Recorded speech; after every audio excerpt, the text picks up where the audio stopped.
friends, welcome to Youth Connect again. Last episode was about food habits.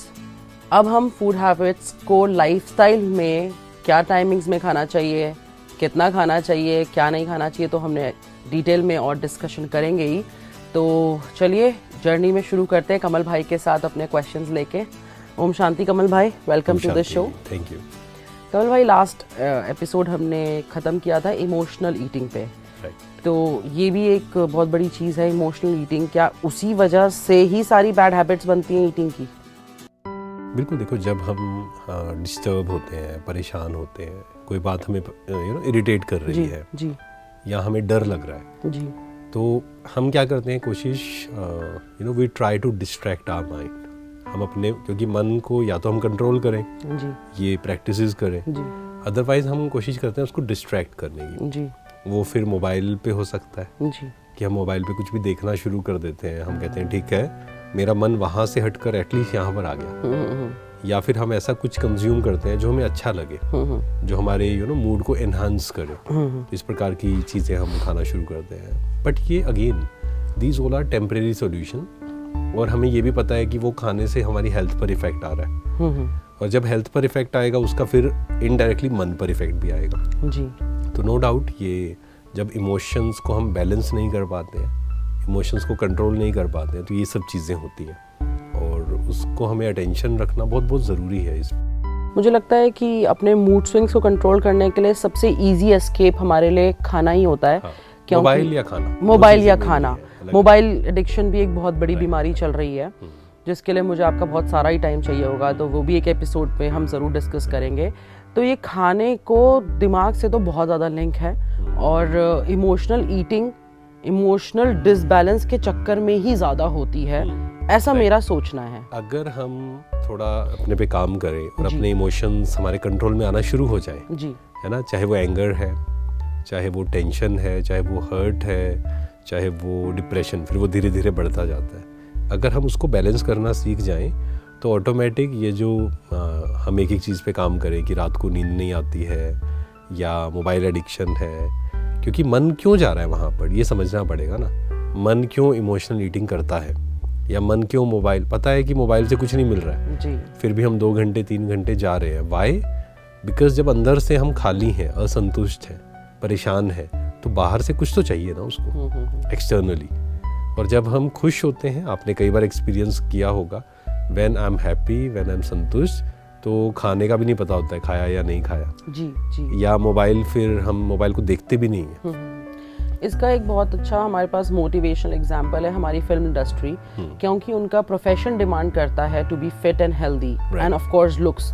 तो उस वजह से वो ऑटोमेटिकली उस चीज़ पे इतना एम्फसाइज करते हैं कि वो उनके गुड हैबिट्स को, ईटिंग हैबिट्स को मेंटेन करने के चक्कर में उनका मेंटल बैलेंस अपने आप ही हो जाता है, क्योंकि वो उनके लिए बहुत ज़रूरी है. बिल्कुल. और देखिए, इसमें यही है कि जब हमारे जीवन में कोई भी हम एक गोल बनाते हैं ना, लक्ष्य बनाते हैं एक्चुअल में, तो फिर ये चीज़ें करना ईजी हो जाती है.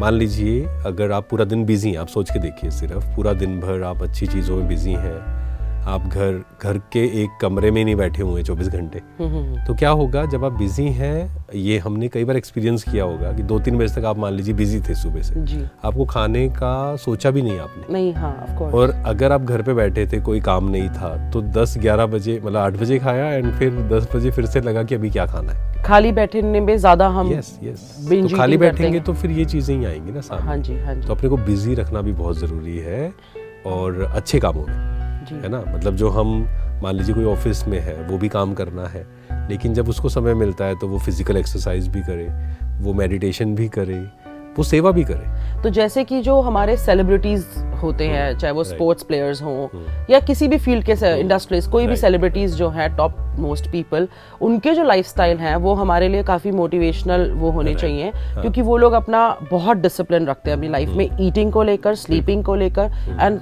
Certain more changes. बिल्कुल. देखिए, स्पोर्ट्स में तो ये कहा जाता है कि आप क्या खाते हैं जी, प्लस आपकी स्लीपिंग हैबिट्स क्या है, उसका बहुत बड़ा कंट्रोल है. रिकवरी में भी, चाहे वो फिजिकली हम कहें, चाहे मेंटली हम कहें जी, जब अगर उनकी परफॉर्मेंस पे उसका बहुत असर पड़ता है. इसलिए उनको नींद पर बहुत, भोजन पर और नींद पर बहुत अटेंशन दिया जाता है. प्रोफेशन तो हो ही गया एक, हमें उस चीज में जबरदस्ती फोर्सफुली घुसाने के लिए कि हाँ भाई डिसिप्लिन में रहना है.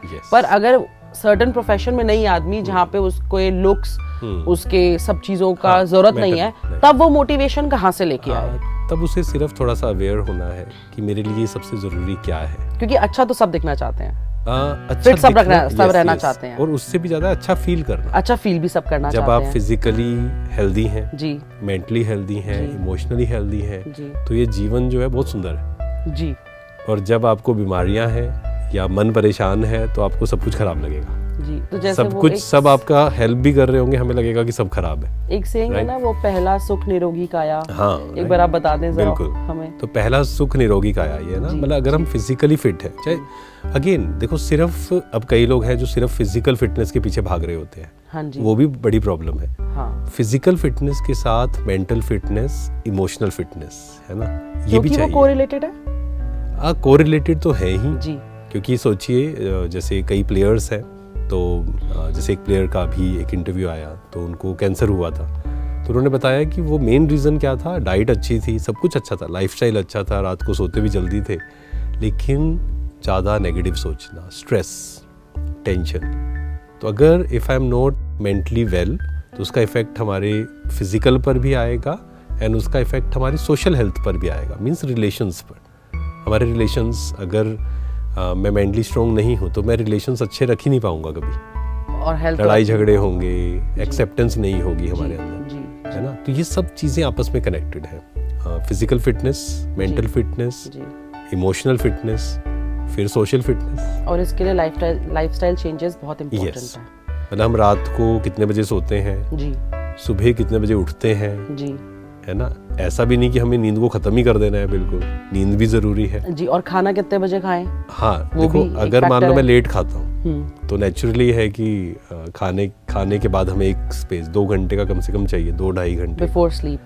तो अगर मैं लेट खाता हूँ तो लेट सोऊंगा, जब हम लेट सोएंगे तो फिर लेट उठेंगे, सारा सर्कल ही बिगड़ जाएगा। और इस पर बहुत बड़ी रिसर्च हुई है कि लगभग 10 से 4 बजे का जो समय होता है वो बेस्ट होता है सोने के लिए, क्योंकि उस समय एक केमिकल है मेलाटोनिन, वो रिलीज होता है। और सोचिए कोई अगर 11 मतलब सुबह 6 बजे सो रहे हैं कई लोग, तो 5 बजे सोते हैं, 3 बजे सोते हैं, तो वो जो केमिकल, जो शरीर हमारा डिज़ाइन ही इस तरीके से था, तो वो केमिकल रिलीज नहीं होगा, इसलिए हमारी फिर स्लीप क्वालिटी ख़राब हो जाती है। तो अगर 10 बजे आप कह रहे हैं कि सोना है, जिस तरह से आप साइंटिफिक रिसर्च का बता रहे हैं, तो 8 बजे तक तो anyhow we should be over with our dinners.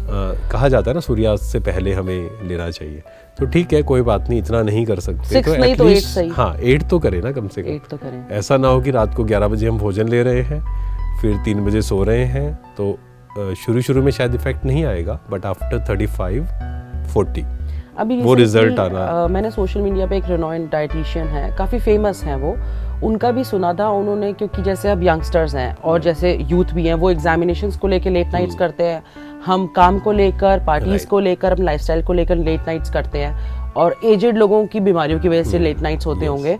तो उन्होंने बोला कि even if you are doing any kind of activity, कि आपका लेट हो भी रहा है, पार्टीज में कुछ हो, तो चलो ठीक है, आप नहीं छोड़ सकते वो चीज़ें, पर आप डिनर अर्ली कर दीजिए।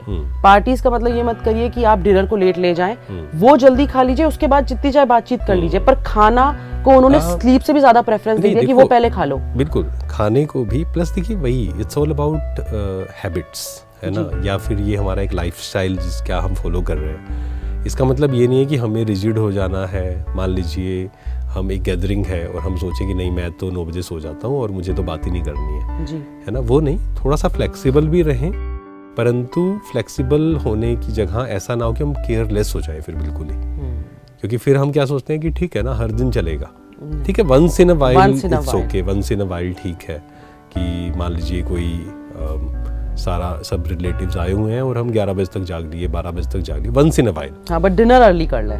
हाँ, डिनर अर्ली कर लें, प्लस पढ़ना अगर हमें है तो फिर, और चिट चैट भी हम क्या कर रहे हैं जी, क्वालिटी क्या है, वो आपने बोला है ना। मान लो हम रात को 12 बजे तक बैठे हैं और इधर उधर की बातें करते जा रहे हैं, दैट इज आल्सो रॉन्ग। वो तो सारा सिस्टम फिर बिगड़ेगा, राइट। और फिर हम एक कहीं तो लाइन ड्रॉ करनी पड़ेगी ना, पावर टू से नो जिसको, मतलब अपने आपको डिसिप्लिन कहीं तो करना, कहीं तो नो बोलना पड़ेगा जी जी। ऐसा नहीं है कि सामने वाला गलत करता जा रहा है और वो एक्सपेक्ट करे कि हम भी उसके साथ इन्वॉल्व हों, तो वो पावर हमें चाहिए कि हम एक लाइन ड्रॉ करें, रात को थोड़ा सा जल्दी सोकर सुबह जल्दी उठें, सुबह एक्सरसाइज करें, जी मेडिटेट करें, जी। है ना, और फिर पूरे दिन भर में भी जितना एक्टिव रहेंगे, क्योंकि शरीर को जितना हम एक्टिव रखेंगे उतना वो एक्टिव बनेगा, जी और शरीर को जितना आराम पसंद बनाएंगे वो फिर उतना ही डाउन होता जाएगा। एक और चीज़, खाना खाते हुए या बनाते हुए भी, है ना, हम क्या सोच रहे हैं, जो हमने बात की थी कि हम जो थॉट्स क्रिएट करते हैं उसमें वाइब्रेशंस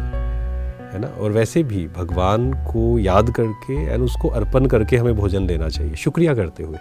अच्छा क्योंकि सोचिए दुनिया में कितने लोग हैं जिन्हें खाना नहीं मिलता है, जी जी है ना, we should be so grateful, एंड उसको जब अर्पण करके हम स्वीकार करते हैं तो वो प्योर भोजन तो बनता है। अर्पण करने के लिए अगर हमें प्रेयर्स नहीं भी आती हैं तो हम सिर्फ इतना शुक्रिया कहते करें, हैं कि थैंक यू परमात्मा गॉड का फॉर द शुक्रिया करें, फूड। है ना, यूनिवर्स का शुक्रिया करें, जी या जो भी जिन भी लोगों का उन्होंने हेल्प किया उसमें, उसको ग्रो करने में, उसको सब करने ये में, अगर तो उसका हम सात्विक खाना है तो ठीक है, पर क्या बाहर के खाने में भी सेम चीज कर सकते हैं? नहीं, देखो वो तो हम बात ही कर रहे हैं ना कि पहले अवेयर जब होंगे तो सात्विक भोजन ही हम करेंगे एक्चुअल में, और एक्चुअल में बाकी सब भोजन कर रहे हैं तो शुक्रिया शायद निकलेगा भी नहीं दिल से कभी। हाँ तो ये सब कनेक्टेड है आपस में, तो इसलिए हम सात्विक भोजन लें एंड उसको शुक्रिया करते हुए परमात्मा को भोग लगाकर हम उसको स्वीकार करें, शुक्रिया करें, है ना। इससे जो इफ़ेक्ट आएगा, जो हमने कहा जैसा अन्न वैसा मन, क्योंकि कहीं पर भी हम जाते हैं, आपने जब प्रसाद हम लेते हैं, इतने से प्रसाद से हमें कितनी ऊर्जा मिलती है, और है ना, जी, खुशी मिलती है। जी। क्यों? वाइब्रेशंस, परमात्मा की याद में वो बनाया हुआ था। तो हम अपने घर में भी प्रसाद हर रोज़ बना सकते हैं, ऐसा नहीं है कि 1 साल बाद कहीं जाएंगे वहाँ से प्रसाद लेकर आएंगे। जी। हर दिन हमें प्रसाद लेना भी है और परिवार को भी प्रसाद ही खिलाना है। तो जैसा कि कमल जी ने हमें बताया कि एक तो फूड हैबिट्स बदलेंगी तो मन बदलेगा तो ब्रेन पावर भी इंक्रीज होगी, फिजिकली भी ठीक होंगे, और उस प्रभु को धन्यवाद करना बहुत ज़रूरी है जिनकी वजह से वो फूड हमें मिल रहा है। जैसे पूरी दुनिया में इन्होंने कहा कि बहुत क्राइसिस है, लोग भूखे मर रहे हैं। तो मुझे उम्मीद है कि आप सबको बहुत प्रोडक्टिव लगा होगा आज का एपिसोड भी। अगले एपिसोड में मिलते हैं कुछ नए टॉपिक्स के साथ, तब तक के लिए धन्यवाद। ओम शांति। ओम शांति। Thank you.